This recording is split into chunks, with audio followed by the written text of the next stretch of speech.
everyone, kali ini kita akan membahas sebuah topik permasalahan kelompok kriminal bersenjata atau bisa disebut dengan KKB Papua.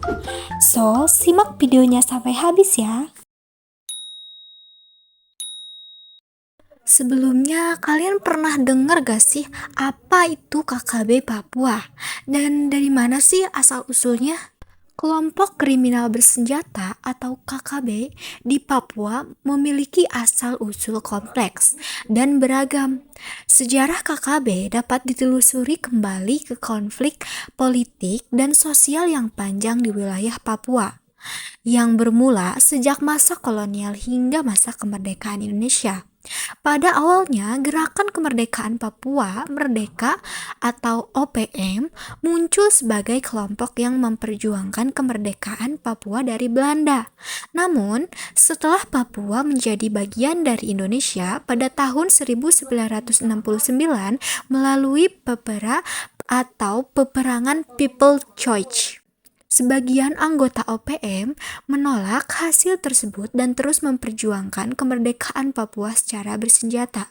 Seiring berjalannya waktu, kelompok-kelompok bersenjata di Papua berkembang menjadi apa yang sekarang dikenal sebagai kelompok kriminal bersenjata.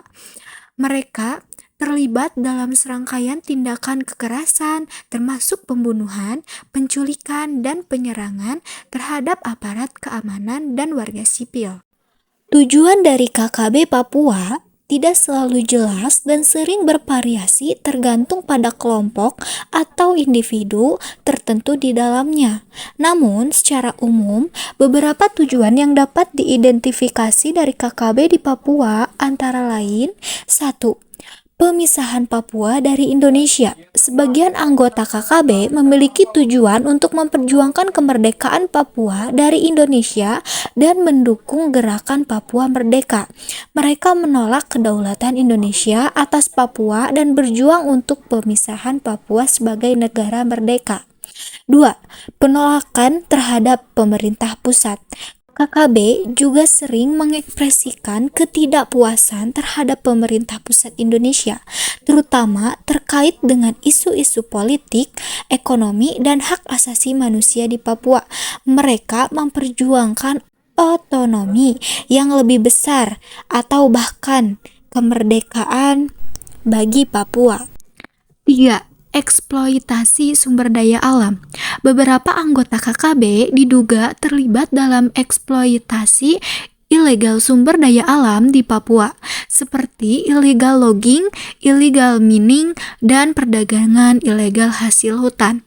Mereka menggunakan kekerasan untuk melindungi kepentingan ekonomi mereka. 4. Menciptakan ketakutan dan kekacauan. KKB juga menggunakan tindakan kekerasan untuk menciptakan ketakutan dan kekacauan di wilayah Papua dengan tujuan mengganggu stabilitas dan keamanan, serta menunjukkan keberadaan mereka sebagai kelompok bersenjata yang berpengaruh. Meskipun tujuan KKB mungkin bervariasi, tindakan kekerasan dan ancaman yang dilancarkan oleh kelompok ini telah menimbulkan dampak negatif yang signifikan terhadap masyarakat Papua, aparat keamanan, dan upaya pembangunan di wilayah tersebut. Upaya penanganan dan penyelesaian konflik dengan KKB terus dilakukan oleh pemerintah Indonesia untuk mencapai perdamaian dan stabilitas di Papua. Penyelesaian konflik yang melibatkan kelompok kriminal bersenjata KKB di Papua memerlukan pendekatan yang komprehensif, berkelanjutan, dan melibatkan berbagai pemangku kepentingan.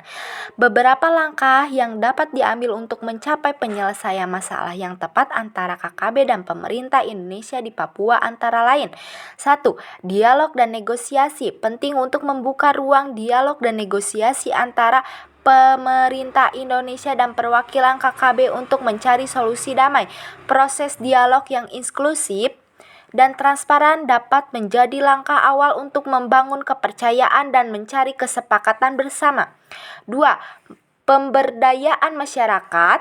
Papua meningkatkan partisipasi dan pemberdayaan masyarakat Papua dalam pengambilan keputusan lokal dan pembangunan wilayah dapat mengurangi ketegangan dan meningkatkan stabilitas. Pemberdayaan ekonomi, sosial, dan politik masyarakat Papua juga dapat mengurangi ketimpangan yang menjadi pemicu konflik. 3. Penegakan hukum yang adil. Menegakkan hukum secara adil dan transparan terhadap pelaku kekerasan, termasuk anggota KKB, adalah langkah penting dalam menyelesaikan konflik. Proses hukum yang transparan dan akuntabel dapat membangun kepercayaan masyarakat terhadap lembaga hukum. 4. Pengembangan infrastruktur dan layanan dasar. Meningkatkan akses masyarakat Papua terhadap infrastruktur dan layanan dasar seperti pendidikan, kesehatan, dan transportasi dapat meningkatkan kualitas hidup dan mengurangi ketimpangan. Pembangun infrastruktur yang inklusif dan berkelanjutan dapat membantu meredakan ketenangan. 5. Kerjasama internasional. Melibatkan dukungan dan kerjasama dari aktor internasional dalam penyelesaian konflik di Papua dapat memberikan tekanan positif dan bantuan dalam mencapai perdamaian. Kerjasama internasional juga dapat membantu memperkuat upaya penyelesaian konflik secara holistik. Dengan pendekatan yang komprehensif dan melibatkan berbagai pihak, diharapkan penyelesaian konflik antara KKB dan pemerintah Indonesia di Papua dapat tercapai untuk menciptakan perdamaian, stabilitas, dan kesejahteraan bagi masyarakat Papua. Berikut adalah foto terkait KKB Papua.